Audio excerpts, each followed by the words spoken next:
Elite Group వారి Ixora 2.5, 3 and 3.5 BHK ultra luxurious apartments JNTU Hyderabad. మరిన్ని వివరాలకి ఈ కింద నంబర్ని సంప్రదించండి. సరస్వతి పుష్కరాలకు తెలంగాణ ప్రాంతమే కాకుండా చుట్టుపక్కల రాష్ట్రాల నుండి కూడా అనేక మంది భక్తులు వస్తున్నటువంటి నేపథ్యంలో కూడా ప్రత్యేకమైనటువంటి ఏర్పాట్లు చేస్తున్నారు. దీనికి సంబంధించి ఏర్పాట్లు కూడా ఇంకా కొనసాగుతున్నాయి. 12 రోజుల పాటు జరిగేటువంటి పుష్కరాలకు ఈ రోజు సాయంత్రము ముఖ్యమంత్రి గారు ఇక్కడ అంకురార్పణ చేయబోతున్నారు. కానీ ఇప్పటికే పుష్కరాలు ఉదయం 5 గంటల నుంచే పుష్కర స్నానాలు ప్రారంభమైనటువంటి నేపథ్యంలో భక్తులు కూడా ఇప్పటికే వేలాది మందిగా తరలి వస్తున్నారు. ఈ 12 రోజుల పాటు లక్షల సంఖ్యలో భక్తులు వచ్చేటువంటి అవకాశం ఉండడంతో ఎట్లాంటి ఏర్పాట్లు ఉన్నాయనేది కూడా ఆర్టీవీ గ్రౌండ్ లోపలికి వెళ్లి పరిశీలన చేస్తుంది. ముఖ్యంగా ఇక్కడ స్నాన ఘట్టాల దగ్గర నుండి అన్ని ఏర్పాట్లు పరిశీలించుకుంటూ వచ్చినటువంటి నేపథ్యంలో మధ్యాహ్నం సమయం కావస్తున్నటువంటి పరిస్థితుల నేపథ్యంలో చాలా మంది భక్తులు ఇక్కడ అన్న భోజనానికి అలాగే తాగునీటికి కూడా ఇబ్బందులు పడేటువంటి అవకాశం అయితే కనిపిస్తుంది. కానీ వీటన్నింటిని దృష్టిలో పెట్టుకుని వచ్చినటువంటి ఏ భక్తులు కూడా ఊరికే తిరిగి వెళ్ళకూడదు. ఎందుకంటే ప్రైవేట్ హోటల్ ఉన్నప్పటికీ కూడా భక్తులు లక్షల సంఖ్యలో వస్తున్నటువంటి నేపథ్యంలో కూడా భోజనానికి ఇబ్బందులు కలగకుండా అన్ని ఏర్పాటు చేస్తున్నటువంటి నేపథ్యంలో కూడా అన్నదాన సత్రాలు కూడా ఏర్పాటు చేశారు. ప్రస్తుతానికి ఇక్కడ అన్నదాన సత్రాలకు సంబంధించినటువంటి భోజన తయారు చేసేటువంటి వాళ్ళు అలాగే ఇన్ఛార్జీలు కూడా మనతో ఉన్నారు. ఒక్కసారి వారితో మనం మాట్లాడేటువంటి ప్రయత్నం చేద్దాం. స్వామి, ఇప్పటి వరకు అయితే భోజనానికి సంబంధించి కూడా ఎందుకంటే దూర ప్రాంతాల నుంచి వస్తూ ఉంటారు. ఇక్కడ కాళేశ్వరం ప్రాంతం చూసినట్టయితే దక్షిణ తెలంగాణ ప్లస్ దక్షిణ కాశీగా ప్రసిద్ధిగాంచింది. ఇట్లాంటి సమయంలో కూడా భక్తులు ఇక్కడ ప్రయాగరాజు అట్లాంటి ప్రాంతం అక్కడి నుంచి వెళ్ళి పుణ్యస్నానాలు ఆచరించడంతో పాటు ఎక్కువగా దక్షిణ భారతదేశం నుండి వాళ్ళందరూ ఇక్కడికే వస్తున్నారు. మేము ఆర్టీవీ గ్రౌండ్ రిపోర్ట్ లో చూసినటువంటి వాళ్ళందరూ కూడా దూర ప్రాంతాల నుంచి తెలంగాణ ప్రాంతం కంటే ఎక్కువగా ఆంధ్ర మిగిలిన ప్రాంతాల నుంచి వచ్చినటువంటి వాళ్ళు ఎక్కువ ఉన్నారు. ఆ భక్తుల కోసం ఇక్కడ భోజన సౌకర్యాలు ఎలా ఉన్నాయి? ఎందుకంటే ప్రస్తుతం ఉన్న మన దేశకాలమైన పరిస్థితుల దృష్ట్యా వాటర్లోకి వెళ్ళడం కష్టం కాబట్టి కుటుంబ సభ్యులందరూ కూడా చాలా టెన్షన్ పడతారు. కాబట్టి అందరూ కూడా ఈ కాళేశ్వరంలో తెలంగాణ గవర్నమెంట్ మంచి ఏర్పాట్లు చేశారని తెలుసుకొని అందరూ ఇక్కడ భోజనానికి వస్తున్నారు. మనం శ్రీతత్వమసి సంస్థ ద్వారా ప్రతి పుష్కరానికి ఎక్కడ పుష్కరం జరిగితే ఇక్కడ ఏర్పాట్లు చేస్తున్నాం. లాస్ట్ ఇయర్ ఇక్కడ అర్జునగుట్లో కూడా మా మిత్రుడు రాజిరెడ్డి గారి ఆధ్వర్యంలో చాలా మంచి ఏర్పాట్లు చేశారు, మంచి పేరు వచ్చింది. అలాగే ఈ పుష్కరానికి కూడా మా మిత్రులు రాజిరెడ్డి కన్సల్ట్ చేసి ఆయన ఆధ్వర్యంలో ఇవన్నీ కూడా చేస్తున్నాము. 12 రోజులు కూడా మనిషిగా వచ్చిన భక్తులందరికీ కూడా అన్నప్రసాదం ఉదయం అల్పాహారం కూడా ఏర్పాటు చేస్తున్నాం. ఈ శ్రీతత్వమసి సంస్థ ద్వారా ఇంతకు ముందు తర్వాత వచ్చే పుష్కరాలకు కూడా అన్నిటికీ కూడా మేము ఏర్పాటు చేయగలమని అందరి భక్తులకి ఆకలి తీర్చగలమని చెప్పి మేము తెలియజేస్తాం.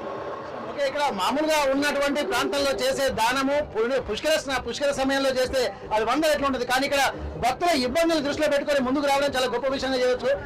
శ్రీ తత్వమసి సంస్థ వాళ్ళ నిర్వాహకులు ఉన్నారు. ఒక్కసారి మాట్లాడదాం సార్. ఇప్పటి వరకు కూడా నిజంగా వచ్చేటువంటి భక్తులు ఆ క్షుద్బాధ భరించలేకుండా ఇబ్బందులు పడేట చాలా మంది ఉంటుంది. కానీ అట్లాంటి వాళ్ళందరూ ఆకలి తీర్చే విధంగా ఇక్కడ వ్యవస్థ నడుస్తుంది మాకు అనిపిస్తుంది. ఇక్కడ మిగిలిన స్వచ్ఛంద సంస్థలతో పాటు కూడా మీరు కూడా ఇట్లాంటి కార్యక్రమాలు ఉన్నది. వాతావరణం ఎట్లా అనిపిస్తుంది ఈ కార్యక్రమాలు చూస్తుంటే? ఈరోజు తెలంగాణ రాష్ట్రంలో సరస్వతి పుష్కరాలు ఘనంగా నిర్వహించడం చాలా ఆనందదాయకం. తెలంగాణ రాష్ట్రంలో ఈ సరస్వతి పుష్కరాలను ఈరోజు ముఖ్యమంత్రి రేవంత్ రెడ్డి గారి చేతుల మీదుగా 5 గంటలకు ప్రారంభం కానున్నప్పటికీ ఈరోజు ఉదయం నుంచే పుష్కరగా స్నానాలు మొదలై వేలాదిగా మంది భక్తులు రావడం జరుగుతుంది. ఈ తెలంగాణ ప్రభుత్వంలో కాంగ్రెస్ ప్రభుత్వం అనేక ఏర్పాట్లు చేసింది.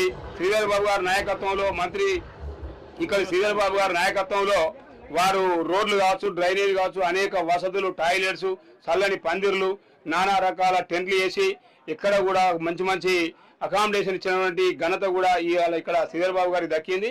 అదేవిధంగా శ్రీధర్ బాబు గారు చేసినటువంటి శ్రమ ఈరోజు ప్రజలందరూ కూడా వారు ఇక్కడ పుష్కర స్నానాలు చేయాలని వారు నెల రోజుల నుంచి శ్రమిస్తూ ఉన్నారు. కాబట్టి ఇక్కడ మేము వచ్చేటువంటి పోయే భక్తులకు ఎంతో కొంత మా వంతు ఉడత భక్తిగా సహాయ సహకారాలు అందించాలి. మంచినీటి వసతి, తర్వాత నీడ మరియు అన్నదానం చేయాలనే ఆలోచనతోటి శ్రీ తత్వమసి సంస్థ వారి ఆధ్వర్యంలో ప్రాణహిత పుష్కరాలు, గోదావరి పుష్కరాలు కూడా మేము నిర్వహించడం జరిగింది. వారి నాయకత్వంలో మా వంతుగా మేము వారితో పాటుగా కలిసిమెలిసి ఇది 3వ పుష్కరం మేము అన్నదాన కార్యక్రమం చేస్తున్నాం. దీనికి గాను రోజు ఎంతమంది వచ్చినా మేము 9 గంటల నుండి సాయంత్రం వరకు అన్నం పెట్టే కార్యక్రమం చేస్తూ ఉన్నాం. ఉదయం పూట అయితే ఏదైతే సత్యసాయి బాబా వారి సహకారం తీసుకొని బాబా గారి సహకారంతో వారాధ్యంలో టిఫిన్ కార్యక్రమం కూడా తీసుకొని భక్తులకు అన్ని విధాలుగా సౌకర్యాలు మంత్రుడి సౌకర్యము. ఈ రోజు నుంచి ఇక్కడ ఏసీ కూలర్లు కూడా పెట్టి భక్తులకు కొంత సేద తీర్చేటువంటి ఏర్పాట్లను కూడా మేము చేస్తా ఉన్నామని ఈ ఆర్టీవీ వారికి మేము మా దగ్గర వచ్చి సంప్రదించి మా వాయిస్ను ప్రజలకు వినిపించిన ఆర్టీవీ వారికి కూడా నేను ముఖ్యంగా నమస్కారాలు చేస్తా ఉన్నాను. ఇక్కడ మనం చెప్పుకోకూడదు కానీ, ఎందుకంటే తెలంగాణ రాష్ట్రంలో మొదటిసారిగా ఇంత గొప్ప ఏర్పాట్లు సరస్వతి పుష్కరాలు జరుగుతున్నాయి. ప్రస్తుతానికైతే భక్తులు కూడా ఎక్కువ సంఖ్యలో లక్షలాదిగా వస్తున్నటువంటి పరిస్థితి. దీనికి సంబంధించి ఎప్పుడూ లేని విధంగా ఇక్కడ తెలంగాణ ప్రభుత్వం ఏర్పాటు చేసింది. గత కొద్ది రోజుల క్రితం కూడా ఇక్కడ పుష్కరాలు అంటే గంగా నది పుష్కరాలు కూడా ప్రయాగరాజ్ లో ఏర్పాటు చేసినటువంటి నేపథ్యంలో 60 కోట్ల మంది భక్తులు పుణ్యస్నానాలు ఆచరించినట్టుగా తెలిసింది. కానీ అక్కడి నుండి ఒక ఇన్స్పిరేషన్ తీసుకున్నారు. అక్కడ కూడా తెలంగాణ ఆర్చిని మాత్రము కాకతీయ కళాతోరణాన్ని కూడా అక్కడ ప్రధాన ద్వారంగా పెట్టినటువంటి నేపథ్యంలో ఆర్టీవీ కూడా ప్రయాగరాజ్ నుండి ప్రత్యక్ష ప్రసారాలు అందించింది.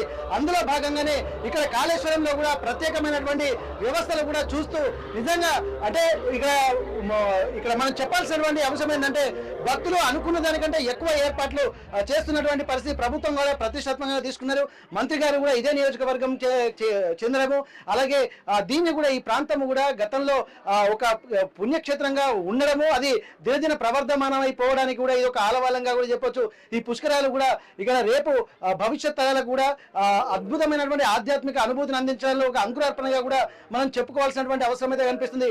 ఇవన్నీ దృష్టిలో పెట్టుకుంటే ఏర్పాట్లు మాత్రం అంటే ఈ ఆర్టీవీ చూసేటువంటి భక్తులు కూడా ప్రేక్షకులు కూడా ఖచ్చితంగా ఇక్కడ పుష్కరాలకు వస్తే ఏ లోటు లేకుండా రావచ్చు అన్నది కూడా ఇక్కడ ప్రత్యక్షంగా కూడా చెప్పొచ్చు. ఎందుకంటే ఇంతవరకు ఇట్లాంటి వసతులు దక్షిణ భారతదేశంలో ఎక్కడ నిర్వహింపబడలేదు.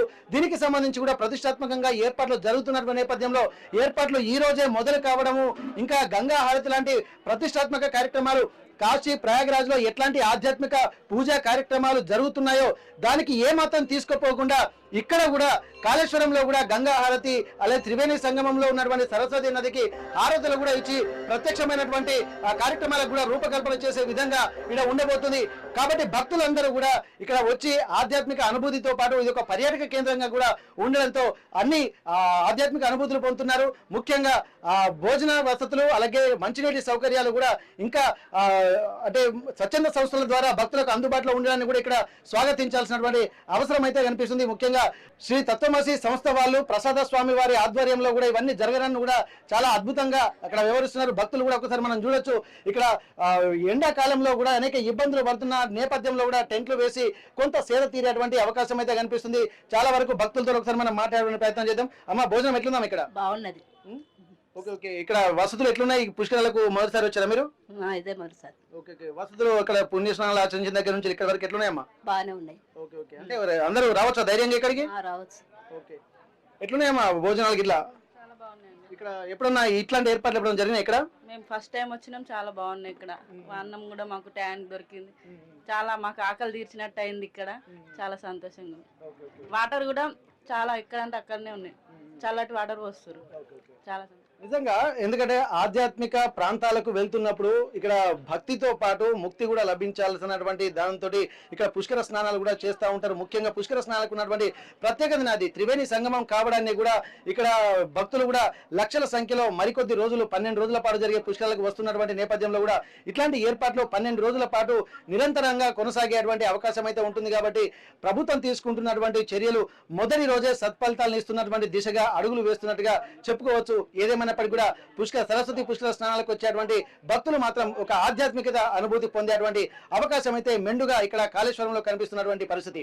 కాళేశ్వరం నుండి కెమెరా పర్సన్ వంశీతో వెంకటరత్నం, ఆర్టీవీ, వరంగల్. ఇండియా పాకిస్తాన్ ఉద్రిక్తతలపై లేటెస్ట్ అప్డేట్స్ కోసం డౌన్లోడ్ చేసుకోండి ఆర్టీవీ లైవ్ యాప్.